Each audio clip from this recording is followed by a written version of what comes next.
Consider the Earth and a rocket ship which are bound together by gravity.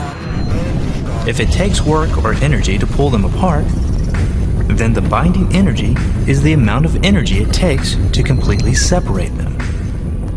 Similarly, the binding energy in a nucleus is the amount of energy it takes to completely separate the protons and neutrons, collectively called nucleons. There are two forces acting inside the nucleus of atoms. The nuclear force, a residuum of the strong force that holds quarks together, is pulling the neutrons and the protons together, and the electric charge on the protons is pushing them apart.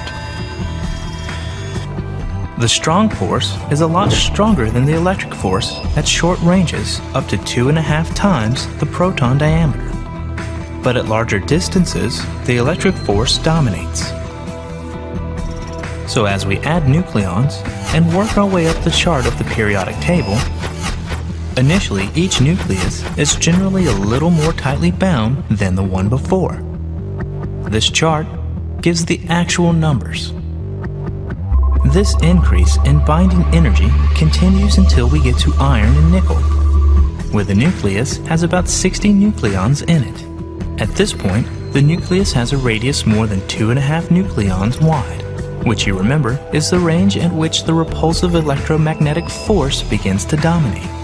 So as we add nucleons past this point, the electric force trying to tear the nucleus apart starts winning, and each added nucleon is a little less tightly bound. When we get to lead and bismuth, and the nucleus contains 207 nucleons, the electric force wins, and the atomic nuclei larger than this are unstable and come apart by themselves, although it may take a while. These larger nuclei can return to more stable arrangements in several ways. They can convert neutrons into protons and give off beta radiation, or kick out whole groups of nucleons, 4 at a time, in alpha radiation. Or they can simply split into other smaller, more stable nuclei. When this happens, we call it fission. Fission is different from the other forms of decay because it can be harnessed and controlled via chain reaction.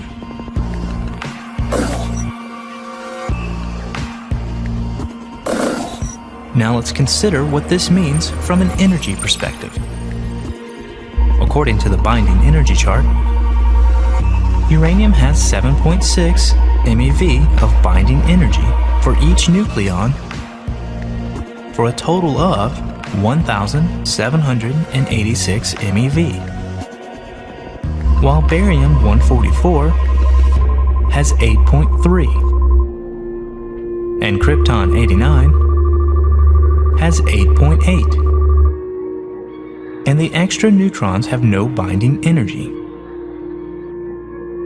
So every time a nucleus of uranium fissions, we get about 192 MeV of energy. But U-235, left to its own devices, might take billions of years to decay, so we will want to help it along. We do this by shooting a slow neutron into it. It absorbs the neutron and briefly becomes U-236. Then it splits into krypton-92 and barium-141 and 3 free neutrons.